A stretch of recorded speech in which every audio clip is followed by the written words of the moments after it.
अभी हम हैं कस्टम हाउस। यहाँ पे कुछ मित्र मिले हैं जो अभी अभी ज्वाइन किए हैं SSC-MTS 2021 के बैच के हैं और अभी ये लोग ज्वाइन किया है कस्टम हाउस में ही। तो हम इन लोगों से जानेंगे कि किस प्रकार से इन लोगों का तैयारी रहा और उसके पिछला जो है इन लोगों का बैकग्राउंड क्या रहा हुआ है, एजुकेशनल बैकग्राउंड, इन लोग फैमिली सपोर्ट क्या रहा, आर्थिक रूप से कितने मजबूत थे, इन सब चीज़ों के बारे में हम इन लोगों से जानेंगे। तो मित्र बताइए, आपका क्या नाम हुआ? मेरा नाम सर आकाश कुमार दास। आकाश कुमार दास। आपका क्या नाम हुआ? कोशिमा। ओके, तो बताइए आपका जो फैमिली बैकग्राउंड है किस प्रकार का रहा? सर मैं कोलकाता से बिलोंग करता हूँ, वेस्ट बंगाल कोलकाता शहर से। तो वहाँ पे जिस तरह से यूपी और बिहार झारखंड में लोगों का इस तरीके का रहता है ना कि जनरल कंपटीशन में जाना है, प्रिपरेशन करना है SSC या फिर आपका बैंकिंग या रेलवेज़ में आकर के उनको गवर्नमेंट सर्वेंट बनना है। तो कोलकाता में अभी उस तरीके का फ़िलहाल माहौल डेवलप नहीं हुआ है। लोग वहाँ पर अभी प्रोफेशनल ज़्यादा बनना चाहते हैं, जस्ट लाइक CA CS, आपका डॉक्टर, इंजीनियर हो गया, इस तरीके से लोग प्रोफेशनल ज़्यादा बनना चाहते हैं। फिर भी मैं चाहता था कि मैं गवर्नमेंट सर्विस में आऊँ। और फैमिली में मेरे फादर हैं जो कि फ़िज़िकली हैंडीकैप्ड हैं, वो काम करते थे, वो वहीं कोलकाता में शू पॉलिश का काम करते थे। और इन दिनों ये कुछ सालों में उनको सीवियर हार्ट डिजीज़ हुआ है, हाइपोकाइनेशिया, जिसके कारण से वो काम भी नहीं कर पा रहे हैं। तो अभी फैमिली कंडीशन इतना ही ज़्यादा ख़राब हो गया कि लास्ट में मुझे और मेरा एक छोटा भाई है, हम दोनों को काम करके घर भी चलाना पड़ता था और साथ ही साथ पढ़ाई भी करना पड़ता था और प्रिपरेशन भी रखना पड़ता था गवर्नमेंट जॉब के लिए, जिससे कि हम लोग ये कर पाएँ, सिलेक्शन ले पाएँ। और पार्ट टाइम काम करते थे मैं और मेरा भाई, और साथ में पढ़ाई भी करते थे, कॉलेजेस का भी वो सब मिलता था, साथ में इधर भी प्रिपरेशन भी करते थे। तो मैं क्लास 12 तक का वेस्ट बंगाल से ही पढ़ा हूँ। वेस्ट बंगाल से ही क्लास 10th दिया, क्लास 12 दिया। फिर जब मैं फर्स्ट ईयर में एडमिशन लिया ना, फर्स्ट ईयर में एडमिशन लिया अकाउंट्स ऑनर्स में, वेस्ट बंगाल में यूनिवर्सिटी ऑफ कैलकाटा के अंडर।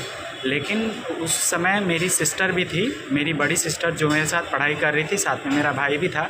तो फैमिली इतना ज़्यादा मतलब कंडीशन उस हालत में नहीं थे कि हम लोग सबको अफोर्ड कर पाते, क्योंकि पापा काम कर ही नहीं रहे थे, अफोर्ड कर पाते। इसलिए मैंने क्या किया, मेरा फर्स्ट ईयर करके, जो कि 1.5 साल का था, फर्स्ट ईयर ज़्यादा टाइम ले लेता है, और उसके बाद फर्स्ट ईयर मैंने उसको छोड़ दिया, वहीं पे छोड़ के उस साल इंतज़ार किया। उसके बाद वाले ईयर मैं बिहार में बाढ़ में मगध यूनिवर्सिटी से इकोनॉमिक्स ऑनर्स में एडमिशन लिया और मैं अपना ग्रेजुएशन वहीं से कंप्लीट किया, मगध यूनिवर्सिटी। और साथ ही साथ कोलकाता में तब मेरा कॉलेज तो था नहीं, और मैं फुल टाइम काम करके साथ में प्रिपरेशन करता रहा, जिससे कि मैं आगे आने वाले जो भी गवर्नमेंट जॉब है उसके लिए मैं एग्ज़ाम दे पाऊँ, उसका ये कर पाऊँ। और इसी तरह से करते करते मेरा SSC-MTS हवलदार 2021 में सिलेक्शन हुआ है। एज अ हवलदार मैं अभी मुंबई कस्टम्स में ये काम कर रहा हूँ। यहाँ आके ये जॉब मैटर नहीं करता है, आप पे लेवल 1 में हो या किसी भी लेवल पर हो, बस ये इतना है कि आपको एक सिक्योरिटी प्रोवाइड कर दे। और अभी मेरे लिए बस इतना है कि मेरे घर वाले को पहले जिस तरह से स्ट्रगलिंग कंडीशन पे जीना पड़ता था और ये करना पड़ता था, अब वो चीज़ नहीं हो रहा है। अब कम से कम वो अपना घर में जो बेसिक्स नीड्स है ना, वो पूरा कर पा रहे हैं। और मैं बस एक सिक्योरिटी के तौर पे कि चलो अब मेरा बैकग्राउंड कम से कम वो कुछ भी नहीं था, अब मैं ये करके आगे इससे बेटर करने की कोशिश करूँगा और इससे बेहतर करने की कोशिश करूँगा, जिससे कि MTS कोई ख़राब जॉब नहीं है। यहाँ पे आके ऑफिस में ऐसा नहीं है कि लोग आपको चाय बोलेंगे लाने को या पानी बोलेंगे लाने को, वो आपका काम नहीं है। बस आपको कुछ फाइल मेंटेन करना पड़ता है, कुछ डॉक्यूमेंट रखना पड़ता है, कहीं पे आपको लेटर पोस्ट करना होगा, बस यही सब काम करना होगा। ये काम कोई छोटा, आप शायद सोच रहे होंगे कि यहाँ पे आके आपको शायद सुपीरियर ऑर्डर दे कि जाओ पानी लेके आओ, जाओ चाय लेके आओ या जाओ नाश्ता लेके आओ, मतलब कंड्यूसिव इन्वायरमेंट रहता है। हाँ, इस तरीके का। और साथ ही साथ वो लोग भी आपको पूरा सपोर्ट करेंगे, जिससे कि आप आगे बढ़ सकें। और हमेशा आपको अगर खाली टाइम मिले तो आप आराम से पढ़ सकते हैं, आराम से अपना काम भी कर सकते हैं, उसके लिए कोई प्रॉब्लम नहीं है। देखिए, कहा जाता है कि लाइफ इज स्ट्रगल, और उस चीज़ को चरितार्थ करके दिखाए हैं इन्होंने। बहुत, जितना भी इनको बधाई दिया जाए वह कम पड़ जाएगा। मैं भी नहीं जानता था कि इतना ज़्यादा स्ट्रगल इनको करना पड़ा है। हम लोग सोचते हैं ना कि मेरी आर्थिक स्थिति ठीक नहीं है, मैं गरीब घर में पैदा हुआ हूँ। तो एक बात जान लीजिए, APJ अब्दुल कलाम जी ने कहा था कि गरीब घर में पैदा होना खराब बात नहीं है, गरीब होकर मरना श्राप है। इसलिए आप यदि गरीब हैं, आपका फाइनेंशियल कंडीशन जो है वीक है, doesn't matter, but if you have Perseverance you can achieve each and everything of the world. और कहा जाता है ना, कलम किसी की बपौती नहीं है, जो पढ़ेगा वह सफलता पाएगा। और इन्होंने यह करके दिखाया है। बहुत अच्छा लगा। जरा मुझे ये बताइए कि आप जब तैयारी कर रहे थे, तो तैयारी जब कर रहे थे तो काम भी कर रहे थे आप और पढ़ाई भी कर रहे थे, दोनों एक साथ मतलब चल रहा था, तो इसमें बहुत ज़्यादा प्रॉब्लम हो रही होगी। निश्चित तौर पे प्रॉब्लम तो हो ही रही होगी। प्रॉब्लम तो बहुत आता था, क्योंकि पढ़ाई और कमाई एक साथ करने में जाहिर सी बात है कि स्ट्रगल बहुत ज़्यादा करना पड़ रहा होगा ना। जी सर प्रॉब्लम तो बहुत आता था, साथ में फैमिली प्रेशर भी बहुत आता था और रिलेटिव्स का भी सुनना पड़ता था कि अभी तुम्हारे घर में ये नहीं है, वो नहीं है, कुछ और अच्छा सा काम करो, कुछ ये करो, कुछ वो करो। और साथ में कभी कभी घर में मम्मी पापा भी बोलते थे कि क्या तुम पार्ट टाइम करके लग रखा है, तुम अब छोड़ दो इन सब चीज़ों को और तुम आगे का देखो, तुम काम करो, ये सब करो। तो इन सब चीज़ों में कभी कभी बहुत ही ज़्यादा मेंटली मैं डिस्टर्ब रहता था। और कभी कभी ये भी देखना पड़ता था कि आज घर में खाने को जब पैसा नहीं है ना, तो उस समय पढ़ने में एकदम मन ही नहीं लगता था। लेकिन फिर भी अपने आप को किसी तरह से अपने आप को ये करके कि नहीं मुझे करना है, क्योंकि आज जो लोग मुझे बोल रहे हैं ना, कल वही अगर मैं आगे बढ़ गया, मैं सब कुछ कर लिया, मैं अचीव कर लिया उस चीज़ों को, तो कल वही लोग मुझे कहेंगे कि नहीं ये करके दिखाया है, जो इसने करना चाहा वो करके दिखाया है। और इसलिए प्रॉब्लम सर बहुत आता था। यहाँ जॉइनिंग पे आने से पहले डॉक्यूमेंट वेरिफिकेशन मेडिकल के टाइम भी ऐसा कंडीशन था कि घर से मुझे एक भी पैसा नहीं मिला। मैं लोन पे पैसा ले करके आया और आकर के यहाँ डॉक्यूमेंट वेरिफिकेशन और मेडिकल करवाया। जब यहाँ ज्वाइन करने के लिए आया तो सैलरी 1.5 मंथ बाद मिली, क्योंकि इतने large number of candidate join कर गए थे कि इनको वो सारा कंप्लीट करवाते काफ़ी समय लग गया था। तो उस 1.5 महीनों पे मैंने कोई हेल्प नहीं किया था। तभी वहीं से 10% इंटरेस्ट पे मैं पैसा लेकर के आया था और यहाँ किसी तरह से चलाया था। आपकी तो जो कहानी है वो सुन के मतलब पत्थर दिल मतलब करके हम आपका इंटरव्यू ले रहे हैं। जिस दिन ये जो स्ट्रगल है, मतलब हम जितना भी इनको बधाई दिया जाए, जितना भी इनके बारे में कहा जाए, बहुत कम पड़ जाएगा। जिस दिन सैलरी सर से यहाँ बात हुआ था, सर बोले थे सैलरी मिल जाएगा। तो जिस दिन सैलरी आने वाला था उससे कुछ दिन पहले सर को जा कर के बताया था कि सर अब तो खाने तक का पैसा नहीं बचा है, अगर सैलरी नहीं आई तो फिर शायद खाने तक के भी पैसे नहीं बचेंगे।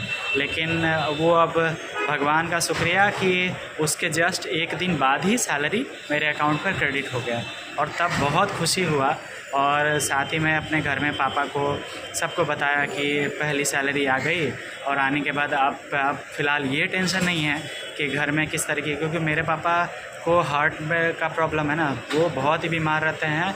घर में खाने के अलावा उनका मेडिसिन का भी देखना पड़ता है, तो इसलिए बहुत ज़्यादा प्रॉब्लम हो रहा था सर, बहुत ज़्यादा। तो ये जॉब पा करके कम से कम ये सिक्योरिटी मिल गया कि अब घर के तरफ से मेरे को उस तरीके का प्रेशर नहीं पड़ता है। और घर में जो पापा मम्मी कभी कहा करते थे कि नहीं छोड़ दो ये करो, अब वही मुझे फ़ोन करके इंकरेज करते हैं कि नहीं आगे तुमको और अच्छा करना है और बेहतर करना है, इससे भी ऊपर जाना है।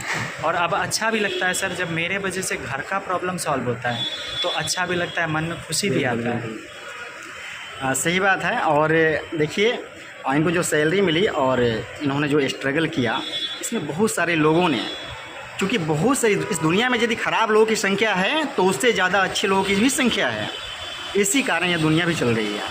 तो इन्होंने जो स्ट्रगल किया, तो हो सकता है कि कुछ लोगों ने मजाक उड़ाया और मजाक उड़ाया भी है, जैसे कि इन्होंने बोला, तो उसको मार्क नहीं करना है। क्योंकि यदि आप फतह करने चले हैं तो निश्चित तौर पे रास्ते में बहुत रोड़े आएंगे, बहुत रोड़े आएंगे और उन रोड़ों से कैसे सामना करना है, उन चुनौतियों का कैसे सामना करना है, ये आपको तय करना है। क्या आप उन चुनौतियों का सामना करने से पीछे हट जाते हैं तो आप असफल होंगे निश्चित तौर पे। यदि आप उसका डट कर मुकाबला करते हैं तो निश्चित तौर पे नेक्स्ट डे नहीं मिलेगा, लेकिन एक दिन ज़रूर मिलेगी। एक दिन निश्चित तौर पे आपको सफलता मिलेगी। मैंने बहुत सारे स्टूडेंट को देखा है, लगातार तैयारी कर रहे हैं। Once upon a time he gets success. निश्चित तौर पर उनको सफलता मिलती है और इनको भी सफलता मिला। एक बात बताइए जरा मुझे, आप जो अभी SSC-MTS निकाले हैं तो इसमें किन कुछ बुक्स का सहायता लिया है या फिर किसी कोचिंग संस्था को ज्वाइन किए या फिर सेल्फ स्टडी किए?